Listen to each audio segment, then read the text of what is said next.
Je pense qu'il y a encore une ou deux personnes qui vont nous rejoindre en cours de séance, mais je vous propose de déjà commencer. Avant de commencer, au niveau technique, logistique, merci quand vous ne prenez pas la parole de couper votre micro.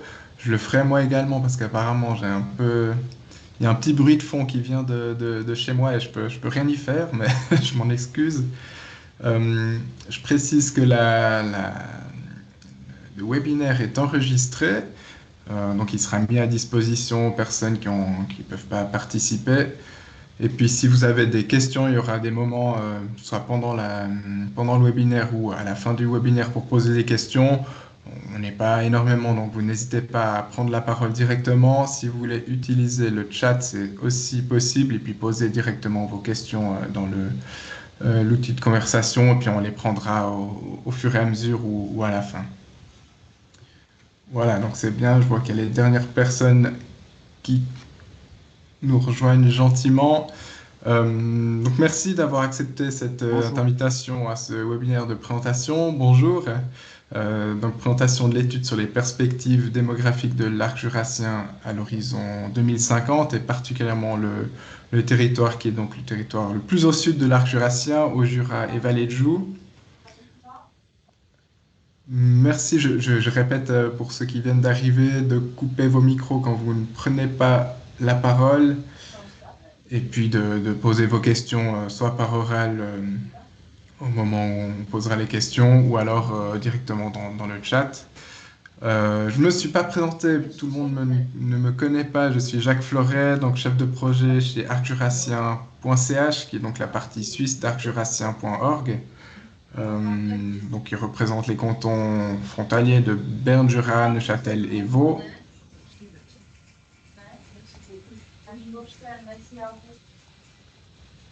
Voilà, je me permets de couper les micros. Et puis Arc-Jurassien-Port, c'est non seulement cette partie suisse, mais aussi la partie française, donc la région Bourgogne-Franche-Comté, et puis la préfecture de région, donc l'État. C'est donc une instance de concertation à la fois politique et technique entre ces différents échelons institutionnels, et puis une plateforme qui existe depuis maintenant 40 ans. Donc on fête nos 40 ans cette année, avec l'objet voilà, de faciliter, puis de promouvoir, d'organiser les coopérations à ce niveau institutionnel, technique sur le territoire de l'arc jurassien franco-suisse. Et dans ce cadre, on s'occupe aussi de la coordination administrative de l'Observatoire statistique transfrontalier de l'arc jurassien, donc le stage. Et puis, donc, il y a assez récemment une étude qui a été mandatée, on a mandaté donc Statistique Vaud plus précisément, pour mener des perspectives démographiques à l'échelle du territoire et à l'horizon 2050. Et puis, c'est des résultats qui ont été présentés une première fois à l'occasion de nos 40 ans, qui ont eu lieu au mois de mai dernier. Peut-être certains d'entre vous y étaient, avec l'idée générale d'avoir une idée de la trajectoire démographique sur l'ensemble de l'arc jurassien et dans chacun des territoires de coopération de l'arc jurassien de manière plus précise, toujours dans une dimension donc, transfrontalière. Donc voilà, une première étude, un premier rapport qui est assez complet, assez fourni. Et puis sur cette base, l'observatoire, donc le stage, a réalisé, a préparé des fiches par territoire et puis une synthèse globale qui finalement permet de vulgariser puis de rendre plus accessible en ayant à chaque fois quelques messages clés par territoire sur les perspectives démographiques attendues d'ici 2050. Donc un travail de valorisation qui a été fait par l'Ostage et que je présente ici, donc Nordine Mamda du côté chef de projet l'Ostage côté suisse et puis côté INSEE Jérôme Mathias. Donc c'est eux qui vont tenir le crachoir aujourd'hui puis vous présenter les résultats pour le territoire au Jura Vallée de Joux. C'est donc le dernier des 4 webinaires qui ont été préparés et qui sont présentés. Donc, a priori, ils sont relativement parés à l'exercice. Et comme j'ai dit, il y aura l'occasion de poser des questions à certains moments. Et puis, entre-temps, bah, n'hésitez pas à utiliser le chat qui est à votre disposition. Merci à vous et sans plus tarder, je passe la parole à mes deux collègues pour la présentation. Merci Jacques. Je commence cette intervention avant de passer la parole à mon collègue Jérôme Mathias de l'INSEE Bourgogne-Franche-Comté. Bienvenue à ce webinaire consacré aux perspectives démographiques de l'arc jurassien à l'horizon 2050, plus précisément sur les 4 territoires de coopération transfrontalière. L'objectif de notre présentation ou de l'étude, d'une manière générale, c'est comprendre les dynamiques démographiques et leur évolution dans ces prochaines années, et puis mettre à disposition à travers toute cette étude des éléments pour que les décideurs politiques puissent anticiper les défis futurs en matière d'emploi, de mobilité, services publics, ainsi de suite. Donc, l'étude ne vise pas à prédire vraiment avec exactitude l'avenir et le nombre de populations, mais plus exposer, examiner différentes trajectoires possibles en tenant compte notamment des incertitudes démographiques. Effectivement, c'est le 4e webinaire, donc l'étude, les présentations, les binaires étaient consacrés chaque fois à une région. Donc, le déroulement, on commence par une introduction méthodologique, par une introduction sur le périmètre de l'étude. On fait un point sur les éléments méthodologiques avant de présenter les résultats avec un focus sur le territoire en question. Ensuite, on ouvre les questions et échanges et comme on n'est pas nombreux, donc on pourrait faire des arrêts au milieu de présentation pour échanger. Voilà, sur le périmètre, donc sur la carte, on a le périmètre habituel de l'OSTAGE, des études de l'OSTAGE avec ces 4 territoires de coopération qui sont identifiables par leur couleur. Et puis les zones d'influence qui sont en blanc, on voit déjà qu'on n'a pas les grandes villes, que ce soit Lausanne, Neuchâtel, Bienne, Besançon. Donc on est vraiment au cœur de la coopération transfrontalière. Donc, ce choix a été fait lors du mandat d'études qui était donné à Statistique Vaud, qui ont déjà l'habitude de faire cet exercice pour d'autres cantons ou d'autres observatoires. Ce travail a donné lieu à un rapport technique très fourni avec la méthodologie, les résultats, les données qui est sur le site Internet. Puis à partir de ce document, l'OSTAGE a essayé de vulgariser ces données en préparant une synthèse sur le cumul des 4 territoires. Donc ces 4 territoires avec un focus sur chaque territoire sous forme de feuilles statistiques. On vous présentera peut-être à la fin de la présentation sur le site Internet ces documents en PDF. Voilà. Quelques éléments méthodologiques. Donc, avant les résultats, les projections d'une manière générale, les projections démographiques consistent à anticiper l'évolution démographique d'un territoire donné en utilisant des scénarios basés sur 2 paramètres, des paramètres qui sont connus, c'est les évolutions récentes ou les évolutions passées, et un paramètre qui est inconnu, ce sont les hypothèses basées sur l'avenir. C'est pas une simple la définition des hypothèses, c'est pas une simple prolongement des tendances, excusez-moi. Donc, on prend effectivement ce qu'on a observé dans le passé, on le mélange avec les avis des experts. Donc, l'élaboration des hypothèses était en collaboration avec les offices statistiques, avec les représentants des partenaires qui connaissent mieux la région. Et puis, à partir de là, on a élaboré des hypothèses. Ensuite, on a construit ou formulé des scénarios avec des variantes, une forte croissance, une croissance ralentie, et puis on dispatche ça en 3 scénarios. À partir de scénarios, on réalise les projections qui sont faites par région, par sexe, par âge, et vu la configuration de nos territoires de coopération, donc Il était privilégié de prendre en compte les spécificités territoriales dans la mesure où les hypothèses sont faites à chaque fois sur le niveau le plus bas du territoire, la partie suisse, des hypothèses à part, la partie française également. Ensuite, on construit des hypothèses pour le territoire et des résultats pour chaque territoire.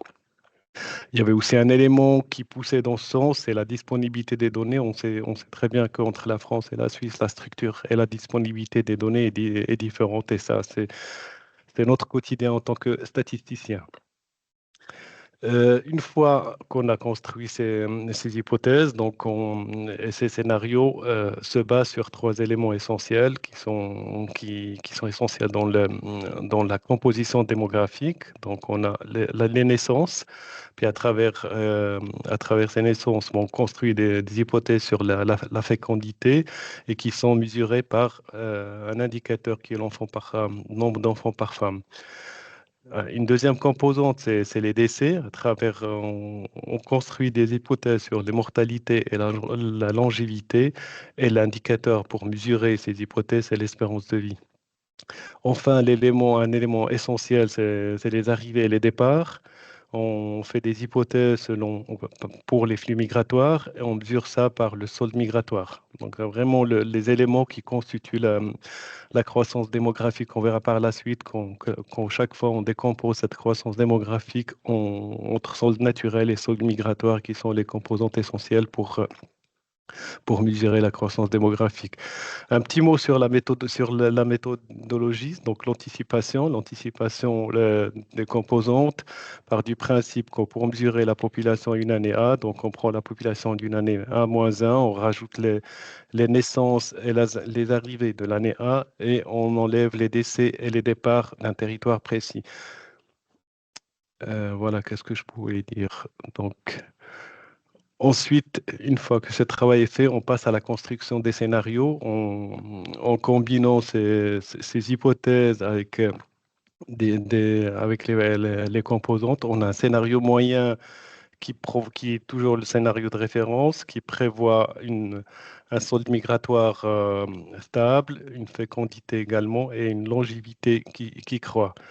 On prévoit aussi un scénario optimiste, avec un dynamisme démographique relevé, donc avec un solde migratoire plus élevé, une fécondité qui se stabilise et une espérance de vie qui augmente.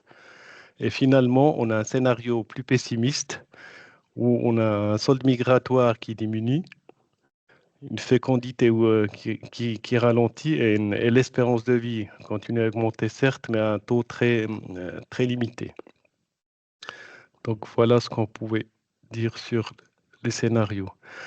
Avant de passer peut-être aux résultats détaillés de notre territoire d'aujourd'hui, on regarde juste ce qui s'est passé sur l'ensemble, c'est-à-dire les cumuls des quatre territoires. Depuis les années 90, entre les années 90 et 2020, on avait une croissance de plus de 100 000 habitants. Ensuite, si on prend le scénario moyen, on aura une croissance, certes, mais elle est limitée. Donc, on a à peu près 20 000 habitants de 2020 à 2050 prévus et anticipés. Un scénario qui prévoit une augmentation de la population, on va être autour de 880 000. Un scénario moins réjouissant où on aura une baisse de la population par rapport au point de départ, au point de référence qui est 2020. Voilà ce qu'on pourrait dire sur cette introduction. Je laisserai la parole à mon collègue Jérôme Mathias de l'INSEE Bourgogne-Franche-Comté pour présenter les résultats détaillés du territoire au Jura et Vallée de Joux. Merci, Noémie. Donc, les résultats, ou on attend quelques questions éventuellement. Effectivement, s'il y a une question sur la méthodologie ou sur ces quelques diapos qu'on vient de présenter, on pourra les prendre. Sinon, après, on déroule. Voilà. Ah, une question. Oui, moi j'ai une petite question. Donc Mathieu Perros du parc du Haut-Jura. Et donc aussi référent sur les questions du Pays du Haut-Jura, donc sur les 4 communautés de communes qui vont de Arcades, la Grand-Vallière, les Rousses et Haut-Jura-Saint-Claude. Donc c'est un territoire que je connais un petit peu. Et pour le coup, le travail que vous effectuez m'intéresse très vivement. Quand vous parlez en fait notamment des questions de flux migratoires, à quel point vous avez étudié les questions d'attractivité? Comment vous avez vraiment fondé votre travail là-dessus? Parce que moi, il me semble fondamental. On a souvent des débats au sein du SCOT pour voir un petit peu quelle projection on fait. Et effectivement, je trouve que vous allez un petit peu vite, à mon sens, sur ces sujets-là. Je ne dis pas qu'ils n'ont pas été bossés, mais en fait, je suis très intéressé pour savoir comment vous les avez creusés. Donc, grosso modo, j'ai bien compris qu'il y avait des flux migratoires. À mon sens, ils vont essentiellement être importants par rapport aux questions d'attractivité des différents pôles économiques qu'on a sur le territoire. Voilà, juste savoir comment, enfin, quels critères vous avez pris, sur quelles données vous êtes appuyé. Un dernier petit point. On a des fois constaté qu'on pouvait être un territoire aussi qui était plus attractif, alors en période estivale, alors lié au tourisme, mais ce qu'on a déjà entendu aussi, c'est qu'on pourrait peut-être être de plus en plus attractif, notamment si en 2050 on a des villes ou des bourgs qui sont très à proximité, je pense à des Genève et autres, où il commence à faire très très chaud, quoi, avec des pics de chaleur qui pourraient être très importants. Voilà. Est-ce que ça, c'est, enfin, grosso modo, vous avez compris ma question, c'est quels sont les critères qui vous permettent de mieux déterminer les flux migratoires? Mhm. Oui, avant peut-être de passer la parole, on a avec nous, on a la chance d'avoir avec nous les démographes de Statistique Vaud qui ont élaboré les hypothèses. Donc, Aurélien Moreau pourra répondre en détail. Mais on a un slide sur la croissance, sur les soldes migratoires spécifiques à ce territoire. Et puis, juste pour répondre, mais rapidement sur vos questions sur les axes économiques, est-ce qu'ils sont pris en compte ou non? Ben, évidemment que oui. Parce qu'en fait, les hypothèses, comme je l'ai rappelé avant, on a une base solide qui est basée sur ce qui s'est passé en termes d'évolution démographique, et on a cet avis des experts qui connaissent mieux la région, donc ils apportent aussi leur vision de la région, leur anticipation de l'évolution économique et démographique qui est prise et pondérée dans les hypothèses. Je laisserai peut-être pour le détail, on a un slide sur les hypothèses en solde migratoire et naturel, mais je laisserai peut-être la parole à Aurélien Moreau s'il souhaite compléter cette intervention. Alors, oui, je vais peut-être remettre ma caméra au cas où. Alors, c'est pas nous, enfin, nous on fait, très concrètement dans le cadre de ce travail, on étudie en tout cas les tendances passées du sol migratoire, et puis on écoute aussi ce que nous disent certains experts pour essayer de formuler des hypothèses d'avenir, mais au final, des hypothèses, c'est pas forcément nous qui les avons réalisées directement. Enfin, on a fait des propositions qui ont pu être modifiées, et puis voilà. Enfin, en tout cas, je sais pas si on m'entend bien déjà. Oui, oui. Oui, ok. Ce que je peux dire par rapport à ces hypothèses, moi, dans mon souvenir, ce qui avait été évoqué, c'est que cette partie de l'arc jurassien, c'est pas forcément, c'est peut-être la partie où la connexion entre côté France et côté Suisse est plutôt la moins évidente, avec une certaine altitude au niveau de la frontière. Ce qui avait été évoqué, vous avez parlé des températures. Le réchauffement climatique, c'est un élément qui a été quand même globalement un peu pris en compte pour toute la région, avec l'hypothèse que le réchauffement climatique pouvait rendre certaines régions un peu d'altitude un peu plus attractives. Il y a la question du télétravail qui peut aussi rendre éventuellement des zones, rendre une attractivité à des zones qui sont potentiellement parfois un peu éloignées des axes principaux. Pour cette zone particulière, il y a aussi la question d'une certaine forme de réindustrialisation, alors qui est peut-être encore un peu hypothétique, mais qui a été quand même malgré tout évoqué et en tout cas en partie prise en compte. Et puis ce qui avait été évoqué, c'est la question du tourisme, où là, peut-être il y a plusieurs effets qui pourraient être éventuellement un peu contradictoires entre peut-être une diminution de l'attractivité touristique pendant la période d'hiver et peut-être une remontée l'été. Mais ce qui avait été évoqué dans ce cadre-là, c'était aussi toute une série de résidences secondaires qui pourraient être du coup proches de la frontière et rendre certaines zones un peu plus attractives, même si ces résidences secondaires qui seraient du coup peut-être moins utilisées pourraient éventuellement être converties en résidence principale, mais que c'était pas forcément un élément qui était, enfin, ça se faisait pas forcément si simplement que ça. Enfin, j'évoque juste quelques points qui me reviennent comme ça pour dire qu'en tout cas, voilà, on peut aussi raconter, enfin, des histoires au final et se dire on prend en compte certains éléments, mais ces éléments ils sont pas forcément si simples que ça à convertir en hypothèse migratoire non plus. Mais en tout cas, on était parti de l'idée, hein, c'était un peu comme ça dans toutes les 8 sous-territoires franco-suisses finalement. On est parti de l'idée que les régions les plus dynamiques, donc là, Nyon et Aiglun en font partie, la partie suisse en tout cas en fait partie, ces régions dynamiques auraient du mal à maintenir leur solde migratoire au niveau des dernières années. Et par contre, les régions plutôt moins dynamiques pourraient avoir leur attractivité renforcée. Donc là, ça concerne plutôt la partie française de la région qui nous intéresse, quoi. Je ne sais pas si j'ai à peu près répondu à certaines questions, interrogations. On entend les critères effectivement que vous avez pris en compte pour travailler sur des documents comme les SCOT. C'est un peu aussi ces sujets-là qu'on essaie de traiter. C'est jamais facile en fait de les chiffrer, en fait, d'être un peu fin sur ces questions. Voilà. Donc j'ai en tout cas entendu les critères que vous avez pris en charge, quoi.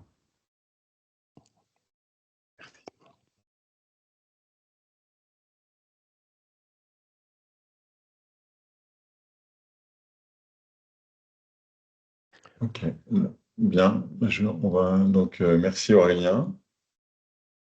Et puis, on va reprendre la présentation. Donc, le territoire au Jura, Vallée de Joux, pour le présenter un petit peu rapidement, là, on va rester sur la carte. On voit qu'il y a des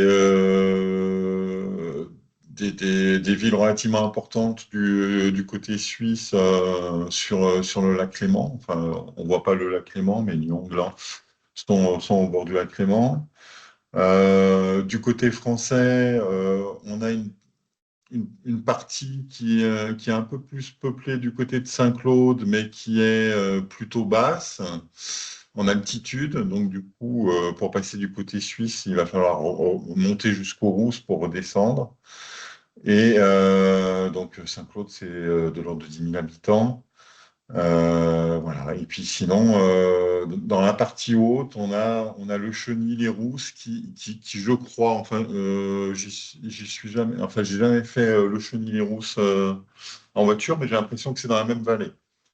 Donc voilà. Et donc ce territoire, il est, on peut passer à la slide suivante. Donc c'est 150 000 habitants. C'est trois quarts des habitants qui vivent du côté suisse. Du côté français, c'est de mémoire le plus petit territoire en termes de population, en termes de population française. Donc, une topographie très différente. Effectivement, il y a le massif du Jura, il y a Saint-Claude qui est d'un côté plutôt pas situé sur le plateau, mais plutôt plus bas. Et puis, les zones peuplées qui sont davantage en bordure de lac Léman, avec des évolutions démographiques et des différences économiques importantes, hein, des baisses de population plutôt observées du côté français, alors qu'au contraire du côté suisse, population est plutôt dynamique, un emploi qui était anciennement, enfin qui est industriel, mais qui a perdu pas mal d'emplois du côté français. Et au contraire, un emploi très tertiaire du côté suisse. Donc voilà, ce territoire, c'est 68 000 emplois. Donc, beaucoup d'emplois tertiaires, hein, comme je l'ai dit, liés à l'importance de la partie suisse. Une industrie qui est encore présente, hein, du côté français. Et puis, c'est 4500 frontaliers. Alors, c'est le territoire qui en compte le moins. Néanmoins, c'est le territoire aussi le moins peuplé côté français, hein. Donc, c'est quand même une part non négligeable de la population active. Donc, sur les hypothèses et scénarios, sur les hypothèses de fécondité, hein, il y avait trois grandes hypothèses, comme nous a expliqué Nordine. Donc, les hypothèses de fécondité, ce sont les mêmes pour tous les territoires. Elles ont été faites en partie française et en partie suisse de façon différente. Donc, toutes les parties françaises ont les mêmes hypothèses de fécondité, toutes les parties suisses ont les mêmes hypothèses de fécondité. C'est des hypothèses que l'on retrouve de part et d'autre dans des scénarios à la fois régionaux, nationaux, avec des niveaux en tout cas assez proches de ces exercices.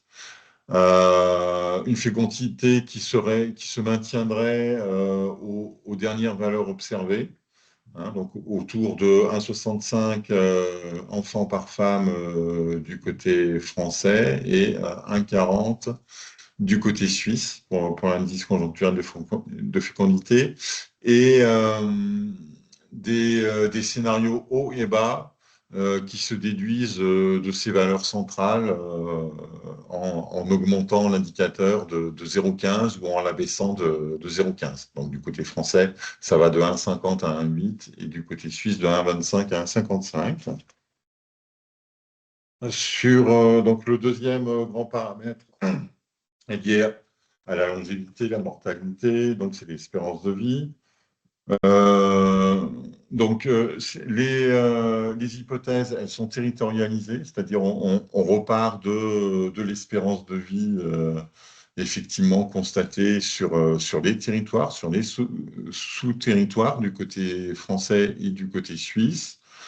On fait des hypothèses d'augmentation de l'espérance de vie relativement homogène, c'est-à-dire que les femmes continueraient à gagner en gros 1 an d'espérance de vie tous les 10 ans et les hommes un peu plus. Alors, ce qui conduirait à un rattrapage de la différence d'espérance de vie entre hommes et femmes, et puis aussi un petit peu entre territoires. Voilà. Et concernant les hypothèses de sol migratoire, donc on a déjà parlé un petit peu tout à l'heure avec Aurélien qui nous a donné quelques éléments. Donc essentiellement du côté français, on part d'un territoire avec un sol migratoire négatif qui aurait tendance, selon les hypothèses, enfin qui aurait tendance à augmenter.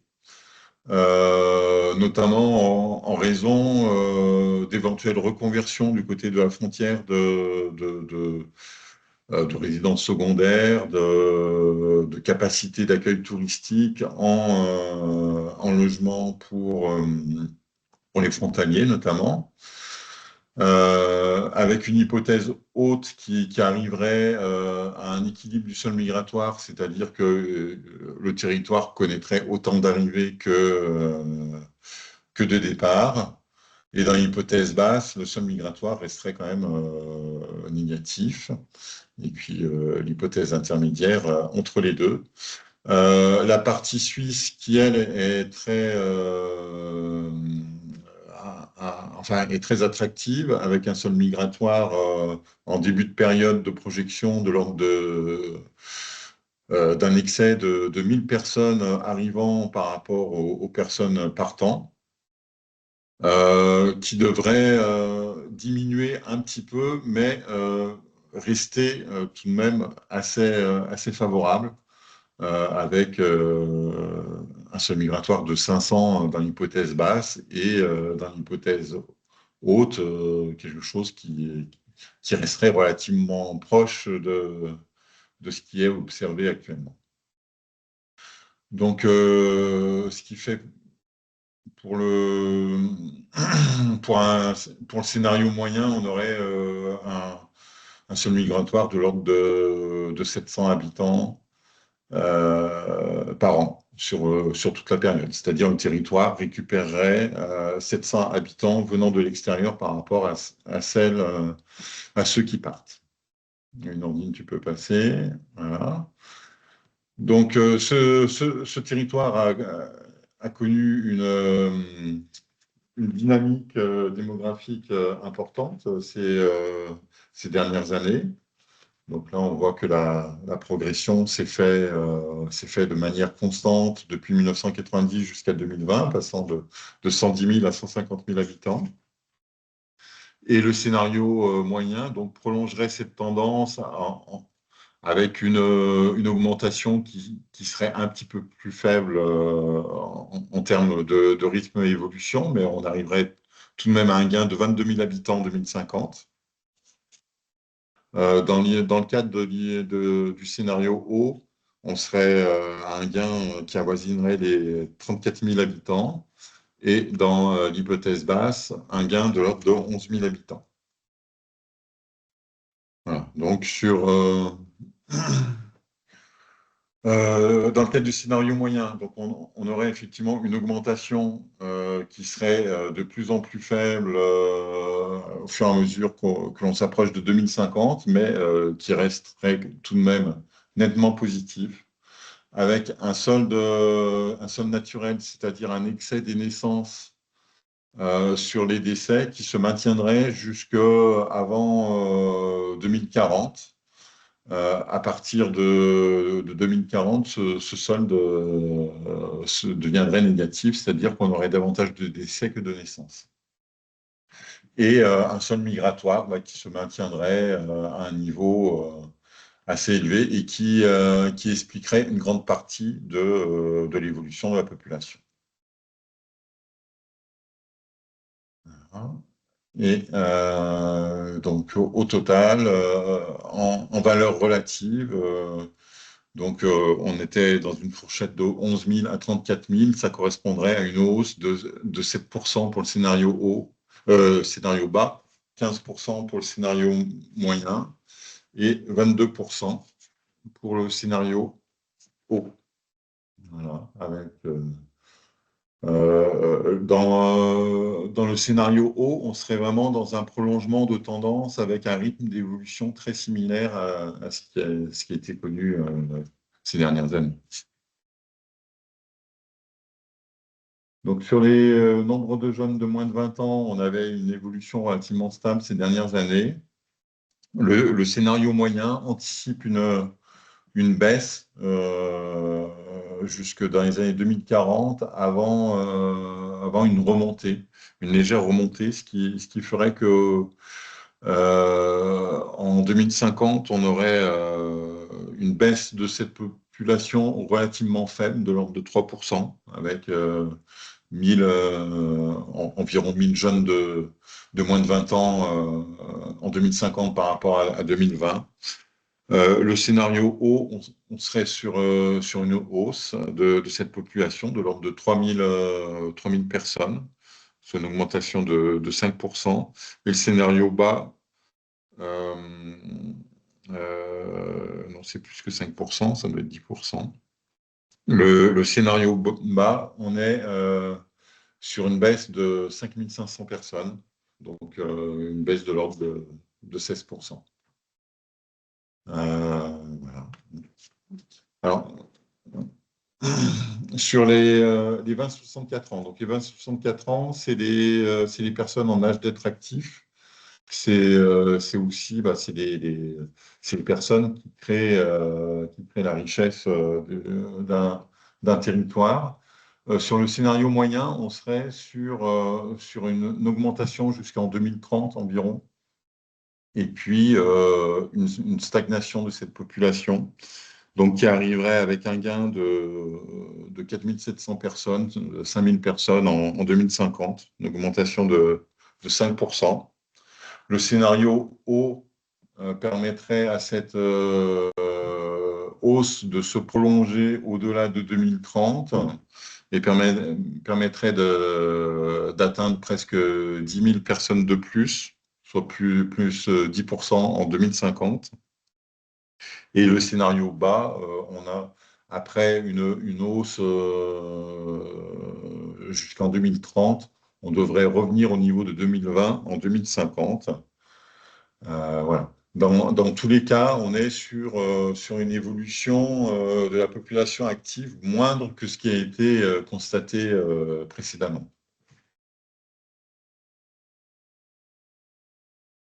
Pour les 65 ans et plus, donc avec l'espérance de vie, on a un effet de vieillissement qui est assez fort sur la population. Donc cette population des 65 ans et plus qui était en augmentation, continuerait à augmenter, voire augmenterait un peu plus que par le passé, avec un rythme tout de même assez important, puisqu'en 2050, on aurait jusqu'à 18 500 personnes de plus, de 65 ans et plus, soit une augmentation de 72%.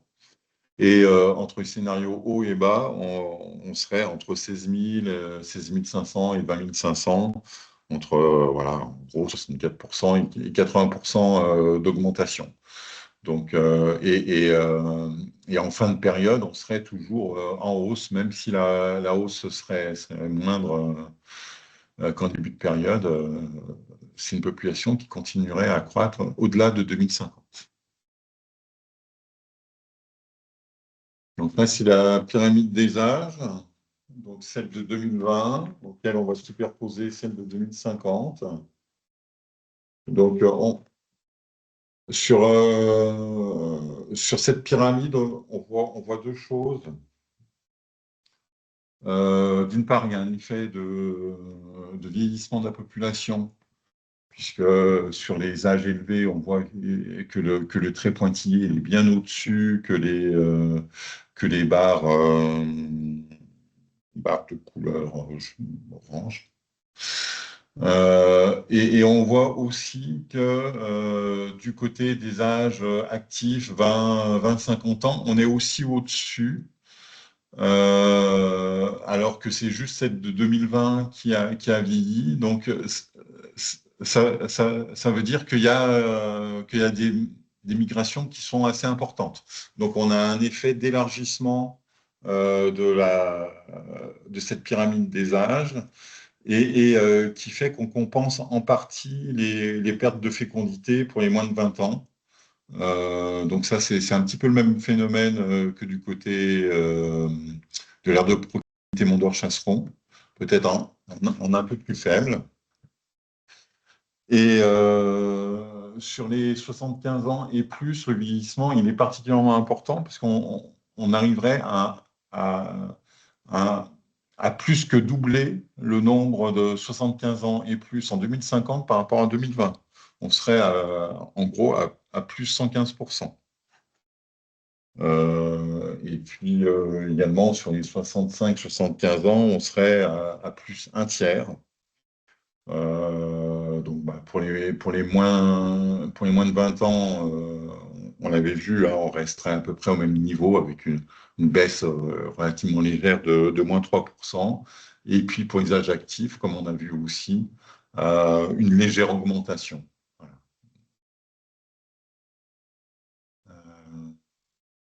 C'est fini pour moi. Nordine, je te rends la parole. Merci Jérôme. Peut-être aussi on laissera un temps pour les questions avant de conclure avec un regard comparatif entre les 4 territoires. Je ne sais pas si nous avons une question. je ne vois pas.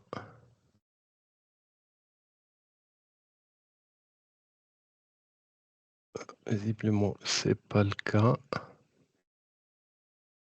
Ok, oui. Oui, Je me permets, hein, oui, allez-y.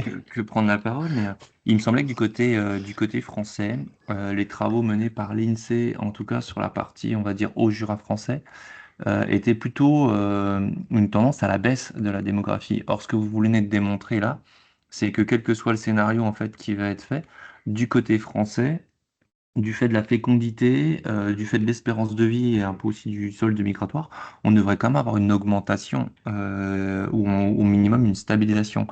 C'est bien ça, c'est-à-dire que le fait d'avoir considéré ce qui se passe côté suisse amène certainement à nuancer les projections qui sont faites par l'INSEE côté français. Alors, c'est pas exactement ça, puisqu'on a, on a des projections là sur l'ensemble du territoire, à la fois français et suisse. Sachant que le territoire français, c'est un quart seulement de cette population. Comme la population suisse est très importante et beaucoup plus dynamique, on garde sur la population totale de ce territoire bah, un, un dynamisme à la croissance de la population. Mais c'est sur l'ensemble. Les projections qui ont été faites et cette présentation qui est faite actuellement, c'est sur l'ensemble du territoire et on ne distingue pas les parties françaises et parties suisses. Oui, je confirme bien que pour élaborer les hypothèses, on est allé dans chaque partie du territoire, donc partie française et partie suisse séparément, mais pour les résultats, on a un seul résultat pour l'ensemble du territoire. Donc évidemment, il y a un certain ajustement entre les deux hypothèses pour avoir un territoire global un résultat global sur le territoire. Je ne sais pas si ça répond à votre question. Oui. Merci. Avons-nous une autre question?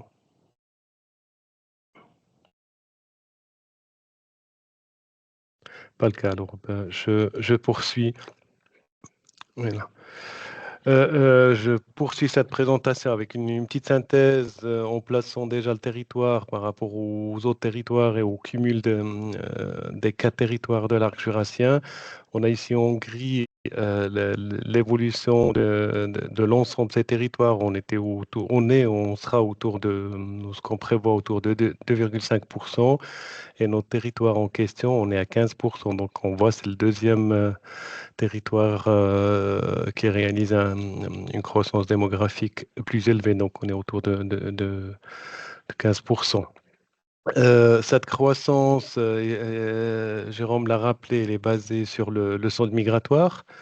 Solde migratoire qui reste positif tout au long de la période. Le solde naturel, on a vu dans le diapo avant qu'il se réduit progressivement pour devenir négatif à partir de 2040. Et on a une structure par âge qui reste relativement favorable par rapport aux autres territoires. Si on va un peu plus loin avec ce regard en hauteur de ce territoire et sa place dans l'ensemble de l'arc jurassien, on voit qu'on a une croissance démographique prévue, anticipée. Certes, elle est légèrement en retrait par rapport au territoire voisin de l'aire de proximité Mondor-Chasseron. Bon, on a un résultat qui contraste avec ce qui se passe dans les deux territoires du nord de l'arc jurassien. Ce n'est pas une situation nouvelle puisqu'on a des effets de structure qui datent déjà des années passées, où on avait toujours des taux de croissance annuels moyens qui sont plus élevés dans les deux territoires du sud de l'arc jurassien que les deux autres territoires. Voilà. Ce qui montre, ce qu'on peut dire on n'a pas une seule trajectoire démographique dans l'arc jurassien. On a des trajectoires démographiques propres à chaque territoire Et puis, en amont, on avait aussi des hypothèses qui sont propres à chaque territoire ou à chaque sous-territoire qui conduiront forcément à des résultats nuancés entre territoires.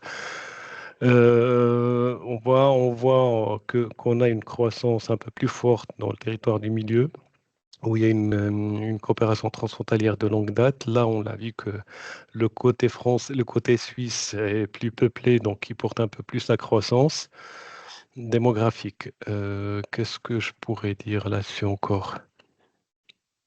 Ça confirme quand même ce contraste entre les territoires du nord de l'arc jurassien et les territoires du sud de l'arc jurassien, avec toute l'influence qui peuvent apporter l'aire d'influence côté suisse, avec Lausanne qui n'est pas loin pour ces deux territoires, ou les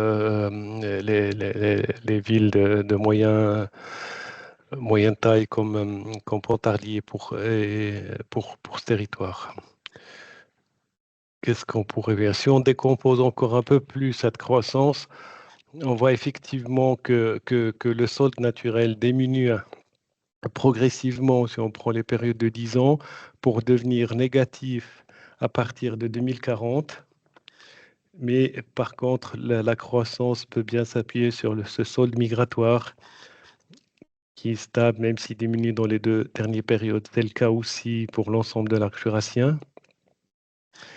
Par contre, ça contraste effectivement avec le territoire tout au nord de l'arc jurassien franco-suisse, où on avait des soldes migratoires négatifs déjà depuis les années 2020, avec un solde migratoire qui disparaît gentiment avec les années.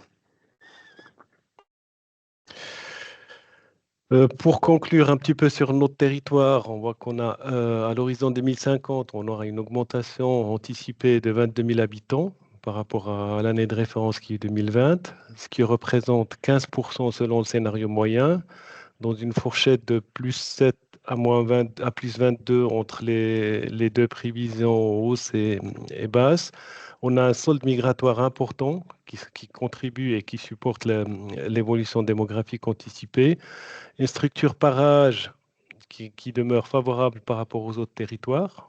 On a la population en âge de travailler qui croîtrait de 5%, ce qui représente 55% des 20, 50, ce qui représente un taux de 55% de cette population à l'horizon 2050. Les moins de 20 ans, on a certes une diminution, mais elle est légère par rapport à ce qui se passe dans les autres territoires. Et la poursuite de vieillissement, elle est d'une manière générale sur l'ensemble de l'arc jurassien, avec elle est forte pour les personnes de 65 ans et plus, avec un scénario moyen qui prévoit 72% d'augmentation. Encore un peu plus pour les personnes de 75 ans et plus, où on est entre 100 et 126 selon les scénarios. Voilà ce qu'on pourrait dire sur les messages principaux de ce territoire. Avant peut-être d'ouvrir la discussion, le rapport technique qui est détaillé avec les éléments pris en compte pour l'élaboration aussi des hypothèses, il est sur le site internet, sur notre site internet ostage.org.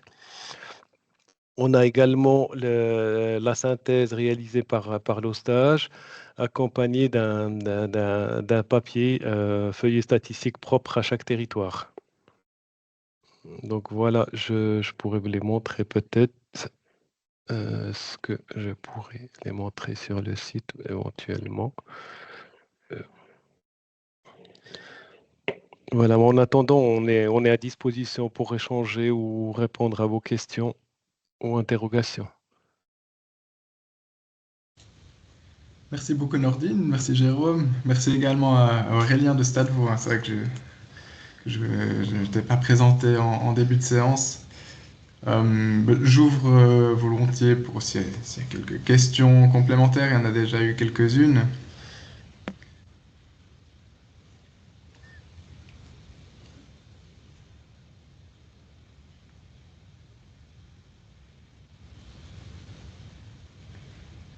Alors, ça n'a pas l'air d'être le cas. Je vous laisse encore quelques secondes. Vous pouvez soit lever la main, soit poser directement la question dans le chat. Grosso modo, hein, on voit quand même des perspectives démographiques qui, par rapport à d'autres territoires de l'arc jurassien, qui sont plutôt des perspectives positives, hein, plus 15% sur un scénario moyen.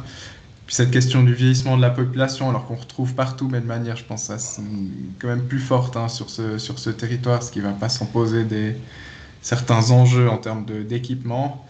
Et puis là, je vois que Nordine, tu es en train de partager donc la fiche que vous retrouvez sur le site internet hostage.org ou arcjurassien.org sous l'onglet hostage. Oui, tout à fait. Il y a les 4 fiches plus le rapport, l'analyse complète réalisée par l'hostage. Et j'ai le rapport que j'arrive pas à projeter, le rapport aussi réalisé par les démographes de Statistique Vaud qui est aussi sur le site internet. Donc là, on a une synthèse sur les 4 territoires, une analyse qui reprend le cumul des 4 territoires avec à chaque fois une vision globale plus quelques messages propres à chaque territoire. Ensuite, on retrouve un peu les éléments projetés. Ensuite, pour chaque territoire, pour chaque territoire, on a une fiche recto-verso avec une dizaine, un peu plus d'une dizaine d'illustrations et quelques messages clés. On retrouve les graphiques qu'on a projetés aujourd'hui, plus des éléments d'explication. Les quatre documents sont faits dans le même canevas avec la même structure, ce qui permettra la comparaison. Donc, on a quelques éléments sur la structure de la population par âge, la pyramide des âges, les éléments sur l'évolution démographique pour notre territoire. Et un petit tableau à la fin sur les hypothèses et les scénarios qui reprend un petit peu l'élaboration des hypothèses différenciées entre la partie française et la partie suisse. Voilà. Alors, il nous reste possiblement quelques minutes s'il y a une dernière question. Et puis, si ce n'est pas le cas, je vous remercie encore pour la... Oui, je me permettrais peut-être pas une question, mais une remarque concernant la vallée de Joux. C'est vrai que alors ces périmètres de collaboration ont été définis il y a déjà bien longtemps. J'aime bien rappeler chaque fois que pour la vallée de Joux, on a autant d'échanges avec du côté du Doubs que du côté du Jura, donc avec ce territoire qui nous lie directement au département du Jura. Moi, ça me laisse toujours un petit peu sur ma faim par rapport à des présentations comme celle-ci, parce que c'est vrai qu'on est partagé au niveau des échanges à 50-50 entre le département du Jura et le département du Doubs. Donc, alors, je pense qu'il y a d'autres régions sur le lac jurassien qui subissent les mêmes problèmes quand ils sont aux frontières de ces périmètres de coopération. Mais comme j'ai les statisticiens j'allais dire dans la salle, dans la séance, je me permets de vous rendre attentif que c'est vrai que on a aussi beaucoup d'échanges avec le Doubs et que c'est intéressant de tenir compte dans les statistiques. Mais effectivement, c'est des limites de l'étude qui sont inhérents à la définition de ces territoires. C'est pas nous qui avons défini les limites des territoires de coopération. Et puis, les chiffres des frontaliers confirment ce que vous venez de dire, que ce soit vers le Doubs ou aussi vers l'arc lémanique. Donc, on a des frontaliers qui habitent aussi la région, qui vont travailler ailleurs que dans la partie suisse de territoire. On avait fait des portraits des territoires, puis on a effectivement remarqué que ça ne se limite pas à la définition des communes. Ça explique beaucoup de choses, mais c'est une vision aussi réduite de territoire. Nous, lorsqu'on travaille sur des études comme ça, lorsqu'on réalise des statistiques, on est toujours entre un focus sur le territoire et une vision globale de l'ensemble de l'arc jurassien. Donc, on est entre les deux, mais effectivement, on est conscient qu'il y a parfois des biais qui sont liés à la définition soit de la donnée, soit de la géographie.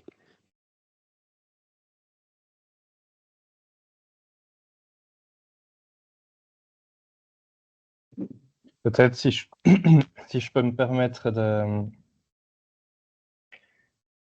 te Oui. dire quelque chose concernant la vallée de Joux.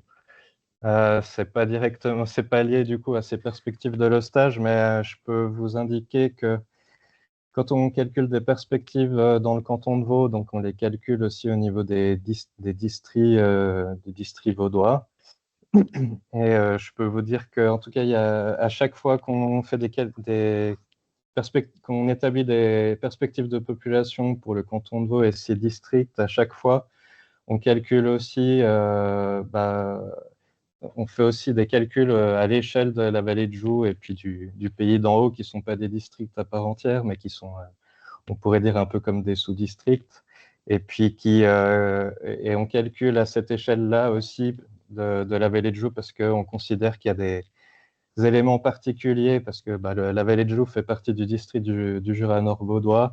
Et puis dans ce cadre-là, c'est aussi un peu comme vous avez dit, entre les contacts entre Doubs et le Jura et la vallée de Joux. La vallée de Joux, elle est aussi un peu, on ne peut pas dire à l'écart du district du Jura nord-vaudois, mais elle a des spécificités qui font que on établit aussi des calculs à l'échelle de la vallée de Joux.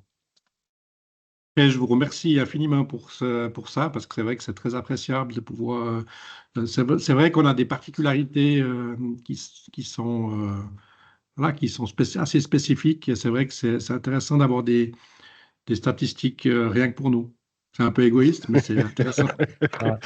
Et puis juste par rapport à ça, donc il y a des calculs qui sont en cours pour établir des nouvelles perspectives à l'échelle du canton de Vaud, et puis elles devraient être disponibles en milieu d'année prochaine.